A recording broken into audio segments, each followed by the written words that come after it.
जय गणेश दोस्तों, स्वागत है आप सभी का एक बार फिर से। गणपति बप्पा आप और आपके परिवार पर अपनी कृपा दृष्टि सदा सर्वदा बनाए रखें। दोस्तों, यदि आप अपने जीवन में सुख समृद्धि चाहते हैं, धन वैभव चाहते हैं, अपने जीवन के हर क्षेत्र में सफलता पाना चाहते हैं, व्यापार में तरक्की चाहते हैं, नौकरी में प्रमोशन चाहते हैं, अपने बच्चों का भविष्य उज्जवल बनाना चाहते हैं, तो आप बिल्कुल सही चैनल पर आए हैं। यदि आप पहली बार हमारे इस चैनल पर आए हैं तो चैनल को सब्सक्राइब करके बेल आइकन जरूर दबाइएगा।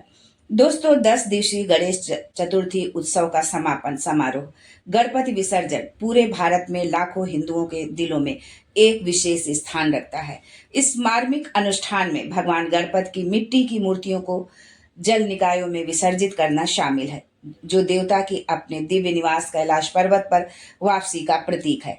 जबकि यह अवसर विदाई की भावना से चिन्हित है। ये जीवन के चक्र, नश्वरता और भक्तों की गहरी भक्ति को भी समाहित करता है। हमारे प्रियजनों का हमारे घर आगमन से हमारा दिल खुशी से भर जाता है और उनका जाना हमारी आंखों में आंसू ला देता है। जो भक्त गणेश चतुर्थी की पूर्व संध्या पर भगवान गणपति की मूर्ति घर लाते हैं, उनके आगमन और प्रस्थान पर इसी तरह की भावनाएं उत्पन्न होती हैं।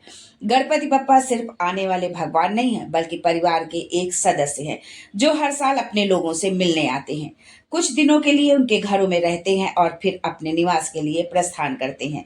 10 दिनों तक चलने वाली गणेश चतुर्थी धार्मिक अनुष्ठानों, सांस्कृतिक उत्सवों और सामाजिक एकता का एक अनूठा मिश्रण प्रदर्शित करती है।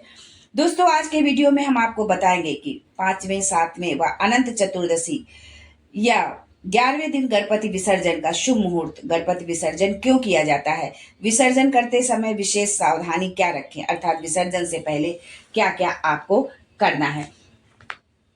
ये सब जानने से पहले आपसे रिक्वेस्ट करती हूँ कि वीडियो को लाइक करिएगा, दोस्तों को शेयर कर दीजिएगा और अगर आपने अभी तक चैनल को सब्सक्राइब नहीं किया है तो चैनल को सब्सक्राइब करके बेल आइकन जरूर दबाइएगा। दोस्तों, 10 दिनों तक चलने वाला गणेशोत्सव पर्व अनंत चतुर्दशी तिथि पर घरों और बड़े बड़े पांडालों में स्थापित भगवान गणेश की प्रतिमा को जल में विसर्जित किया जाता है। सुख समृद्धि और विघ्नहर्ता भगवान गणेश को भाद्रपद माह की चतुर्थी तिथि पर विधि विधान के साथ पूजा करते हुए घर पर स्थापित किया जाता है और अनंत चतुर्दशी पर विसर्जन के साथ समाप्त हो जाता है। भगवान गणेश सभी देवी देवताओं में सबसे पहले पूजे जाने वाले देवता हैं। इसके अलावा सभी तरह के शुभ कार्यों में गणपति की पूजा व स्मरण जरूर किया जाता है। सनातन धर्म में भगवान गणेश को बुद्धि, वाणी, विवेक और समृद्धि के देवता माना जाता है। गणेश पूजा से सभी प्रकार के वास्तु दोष शीघ्र दूर हो जाते हैं। दोस्तों, गणेश विसर्जन के पीछे पौराणिक कथा है। पौराणिक मान्यता के अनुसार महर्षि वेदव्यास ने महाभारत की रचना के लिए गणेश जी का आवाहन किया था और उनसे महाभारत को लिपिबद्ध करने की प्रार्थना की। गणेश जी ने उनकी प्रार्थना को स्वीकार तो किया, परंतु उन्होंने एक शर्त रखी कि जब मैं लिखना प्रारंभ करूंगा तो कलम को रोकूंगा नहीं। यदि कलम रुक गई तो लिखना बंद कर दूंगा। तब वेद व्यास जी ने कहा कि भगवान, आप देवताओं में अग्रणी हैं, विद्या और बुद्धि के दाता हैं और मैं एक साधारण ऋषि हूँ। यदि किसी श्लोक में त्रुटि हो जाए तो आप उस श्लोक को ठीक कर उसे लिपिबद्ध करें। गणपति जी ने सहमति दी और दिन रात लेखन का कार्य प्रारंभ हो गया। दिन रात लेखन कार्य करने के कारण गणेश जी को थकान तो होनी ही थी, यहाँ तक कि पानी पीना भी उनके लिए वर्जित था।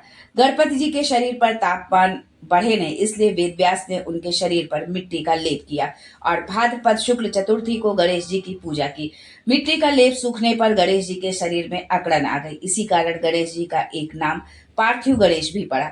महाभारत का लेखन कार्य 10 दिन तक चला और अनंत चतुर्दशी को लेखन कार्य संपन्न हुआ। वेद व्यास ने देखा कि गणपति का शारीरिक तापमान फिर भी बहुत बढ़ा हुआ है और उनके शरीर पर लेप की गई मिट्टी सूख कर झड़ रही है, तो वेद व्यास ने उन्हें शीतल जल में बैठा दिया। इन 10 दिनों में वेद व्यास ने गणेश जी को खाने के लिए विभिन्न प्रकार के खाद्य पदार्थ दिए। इसलिए गणेश चतुर्थी पर गणेश जी की स्थापना की जाती है और 10 दिन मन, वचन, कर्म और भक्ति भाव से उनकी उपासना करके अनंत चतुर्दशी को विसर्जित कर दिया जाता है। दोस्तों, अब आइए जानते हैं कि गणेश विसर्जन कैसे करें। गणेश विसर्जन से पहले भगवान गणेश जी के आप विधिवत पूजा अर्चना करें। गणेश जी की पूजा करते समय उन्हें मोदक, दूर्वा और फल जरूर अर्पित करें। इसके बाद गणेश आरती करें। आरती करने के बाद गणेश जी से विदा लेने की प्रार्थना करें। जो है उनसे प्रार्थना करें कि अगर यदि हमसे पूजा में, आपकी सेवा में कोई भूल चूक हुई हो तो उस भूल चूक को हमारे जो है आप माफ करिएगा। उनसे यदि आपकी विशेष मनोकामना है तो उस कामना की पूर्ति के लिए भी गणेश जी से जो है आप माफी मांगिए कि यदि हमसे जो है कोई भूल चूक है तो उसको माफ करिए, या हमारी जो ये मनोकामना है इस हमारी मनोकामना को आप जो है पूरा करिए।